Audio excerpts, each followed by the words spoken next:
c'est déjà demain. Anthony Morel, bonjour Anthony. Bonjour Jean-Jacques. Les seniors les plus âgés, Oui. les grands seniors. Voilà. Salon, l'un des grands enjeux, c'est d'éviter les chutes Ouais. Ah oui, pour les plus âgés.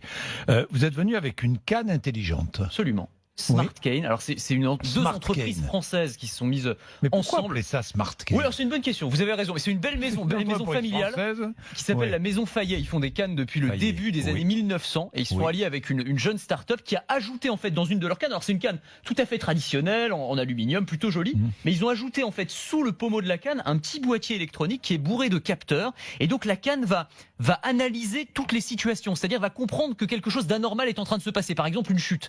Quand la personne chute, la canne va le comprendre et elle va envoyer une alerte vers le smartphone. Alors ça peut être des enfants, des petits-enfants, d'une infirmière, d'un aide-soignant, enfin peu importe, mais en tout cas on va être alerter immédiatement qu'il y a un problème et on va pouvoir réagir instantanément. Et mieux que ça, la canne en fait va apprendre les habitudes de la personne, c'est-à-dire si elle a l'habitude de marcher 3, 4, 5 km par jour et que du jour au lendemain, elle ne bouge plus du tout, là aussi, elle se dit il y a un truc qui est bizarre et hop, on va pouvoir prévenir la famille. Donc c'est une manière d'avoir, non pas de surveiller, mais de veiller, on va dire, vous avez raison, sur les grands anciens qui peuvent être susceptibles de chuter. Il y a plus de 10 000 morts par an par chute en France, c'est quand même assez énorme, donc une grande partie parmi les personnes âgées.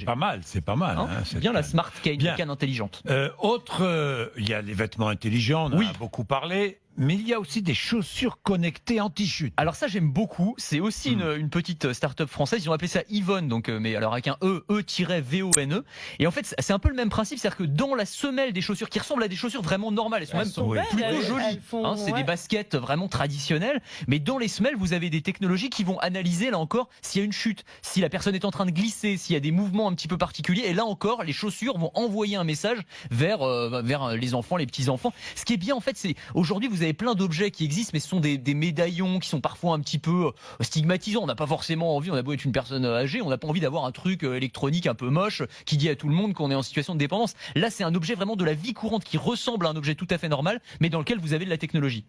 Il existe aussi des montres et des lunettes anti-chute. Exactement. Alors les montres, celle-ci je vous l'ai apportée, qui s'appelle la Co-Assist. Donc même principe, qui va soit analyser qu'une personne est tombée, on va pouvoir, si on a un problème, appuyer sur le bouton et envoyer une alerte. Elle va aussi, alors ça c'est important pour les personnes qui souffrent de maladies comme Alzheimer par exemple, elle va vous géolocaliser. Donc si vous vous éloignez un petit peu trop d'un périmètre donné, voilà, on va pouvoir envoyer une alerte également aux personnes de la famille. Donc il y a vraiment plein de technologies qui sont en train de se mettre en place. Dans les lunettes aussi, vous avez des capteurs dans les montures extrêmement discrets, ça ressemble à des lunettes tout à fait normales, mais même chose avec les capteurs de mouvement, on va pouvoir savoir qu'une personne est tombée, a un problème et on va pouvoir intervenir extrêmement rapidement. Voilà.